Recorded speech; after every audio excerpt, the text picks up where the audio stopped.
You alright guys, and welcome to a new video. So before I start today, I'm just going to go over a few things first. First of all, we hit 100 subs last night, so thanks for that, much appreciated. I love making these videos and that, and to find out that people are enjoying them and obviously subscribe to my channel is actually it's amazing. I mean, it's a good feeling. So yeah, we reached 100.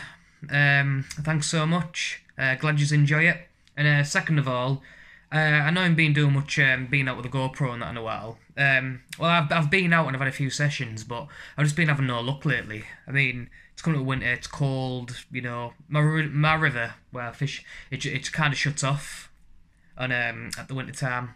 I mean, yeah, it was the same last year to be honest.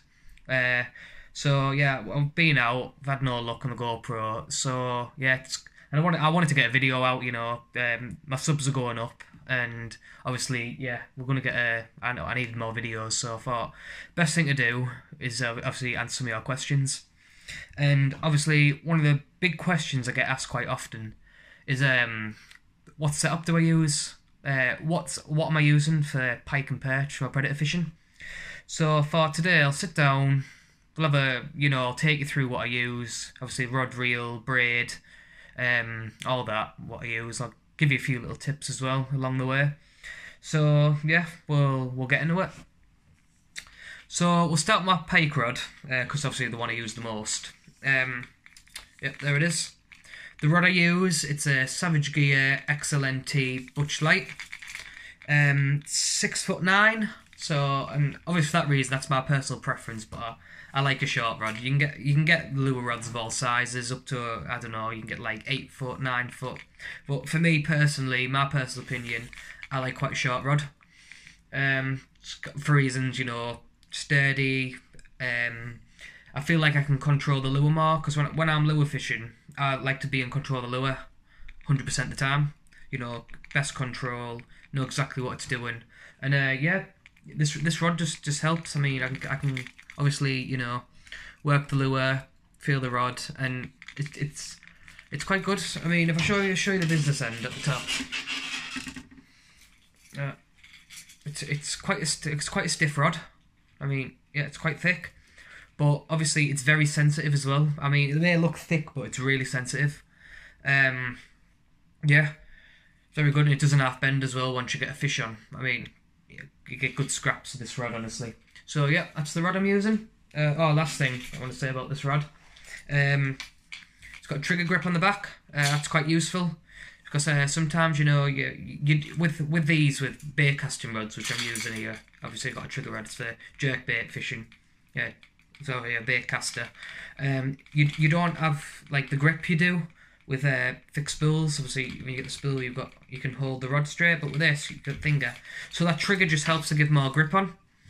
Obviously, grip there. Your last thing you want is to get a good hit on it and rips your rod out your hand and into the river or wherever you're fishing. So yeah, that's the little thing. It's gonna cork handle as well. So yeah, that's my rod.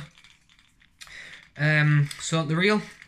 The reel is an Akuma Citrix 364 LX, something left-hand wind version because I'm right-handed. Hold the rod with my right hand, reel my left. I love this reel actually. It's a really good reel. Never had any problems with it. Brake system's got a really good brake system, and that's one of the key features of bait casters when you're starting out.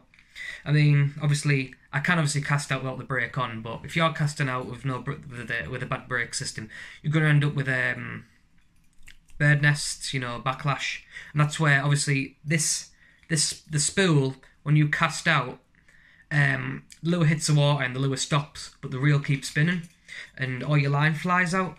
And if you don't get that timing right and you don't brake with your thumb, you're just going to end up with all tangles and all that. So if you're new to bait casters, make sure you put the brake on.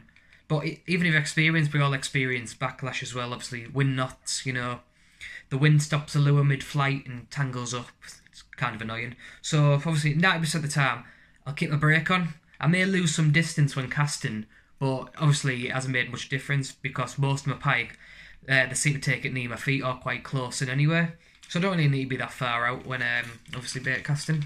Yeah, good drag feature. So you get drag, you put your drag on, like that. Obviously take line off, get the drag. It's quite easy to use. Other features is it's got a clicker on the side here, and obviously that's good for obviously like when you're dead baiting. You hear the runs, you know. Take the drag off with the clicker on like that. So yeah, it's got. So to show you now, put the clicker on, and it rips off like that. If you can hear that. Look like that. It drags off. And as well, I've used this when trolling on a boat as well. And obviously, you're trolling, leave the drag on, you get a bite, and you see that, and you know when you got a fish. So yeah, that's another good thing. Reel £150 I got this for off eBay. It didn't take that long to come, to be honest, so I was over the moon with that. Second of all, so yeah, that's the rod and reel. So we'll get onto the braid now. The braid I'm using is £80 spider wire. I was using Power Pro in the past, and it was good braid, yeah. But obviously this season I switched to spider wire, and in my opinion, I don't know about yous, but I love this braid. Very sensitive. Little bit thicker than Power Pro, but that's not an issue really. Yeah, moss green colour. There's no reason really why that colour. It was just you know, last one in stock, so I picked it up. Yeah, braid was £20. Expensive, but you know, pay for what you get really if you want a good experience. Yeah.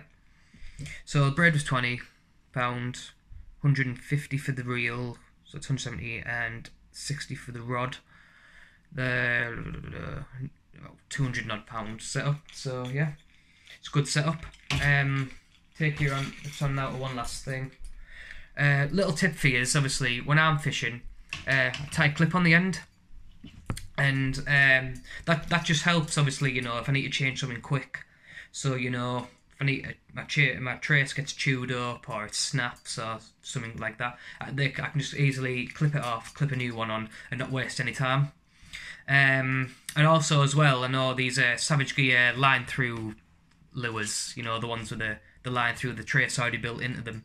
They're quite popular at the moment. You're all using them, and obviously, yeah, if you want to quickly change them and not have a fuss about, just whack yourself on one of these clips. Another tip as well, I'll show you on camera. I use these kind. They're kind of like egg clips as well. I wouldn't use any of those, you know, other ones. I've got none with me, but they're like, you know, they fold over and the clippings quite thinking like the cheap ones that come on like most your cheap traces and that. Stay away from them, because obviously they're quite fragile. If a pike, you know, hits your lure and it hits your clip, there's a possibility that clip can come undone, because of that fragile. So try and get yourself something like this with an egg clip where it's obviously like, you know, clipped into the side. If you can see that. If the pike hits that, it's not going to affect it at all. On the traces, obviously the traces I use, these are Savage Gear Last Meter Black 7, £60 trace. It's all you really need really, it's strong enough. I've always noticed with these Savage Gear traces, they always rate brake strain more than they actually say on the packet. So yeah, it's good trace. I mean, I've used this trace all season, to be honest. I've got spares right there, but nothing really wrong with it. I've had loads of pike on it, and the only thing I've got is a little tiny bend there. So yeah, very good trace. It's always important to have a trace as well. You know, you're fishing for predators at the end of the day, and they've got sharp teeth. So make sure you have a trace, good trace. Yeah, it's 40 centimetre. The reason I use such a long trace as well is because obviously the pike can obviously hit your lure from the back and it pushes it right up, and if it bites up there, it's a short trace, it might snap your braid. So once again, fish safety, and also you're losing a lure. So yeah, that's my pike setup. That's my pike setup all done. So rod, bait caster, braid, trace, clip. Yep, basic setup, but it does the job. So next we'll get on my perch setup. It's my perch setup there. Rod, spinning reel. The rod I'm using, it's a Shimano, however you pronounce it. Correct me if you like. Yasia. It's really good rod. It's quite a short rod again. It's 1.9 meters. So not that long. It's great. It's portable, ultralight setup.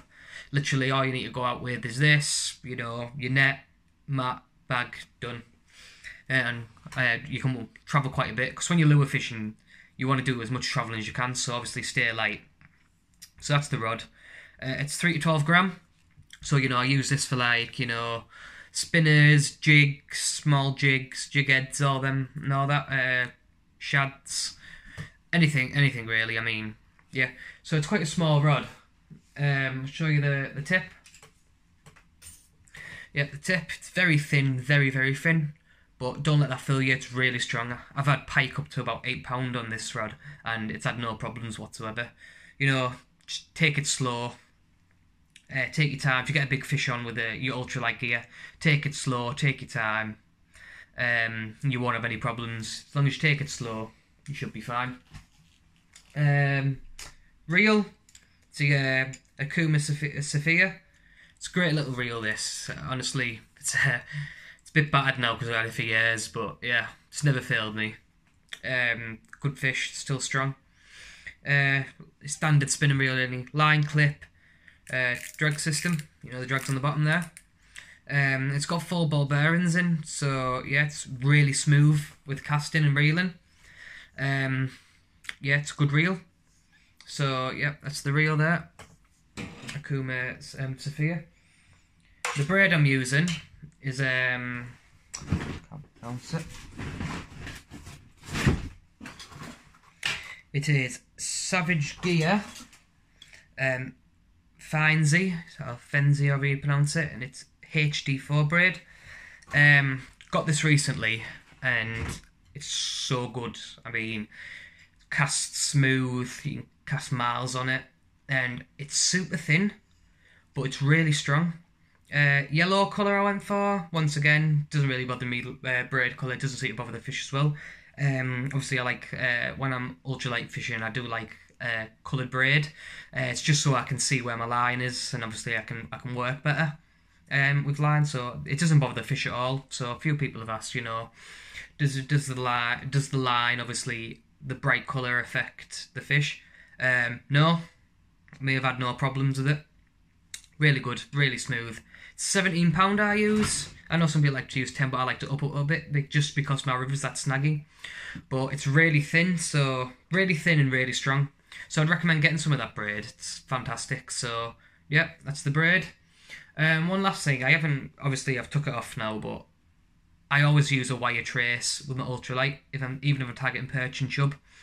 That's because, you know, you're fishing with lures, you're gonna catch pike, and pike have sharp teeth. So, you know, it's just safety precautions, and you don't forget this fluorocarbon stuff. You want to be using a trace if there's no pike in the water, even if you're targeting perch or chub. They've got no teeth. Well, no sharp teeth anyway. But, yeah.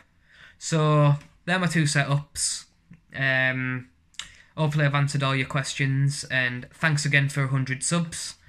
So, I'll see you in the next video. Have a good one.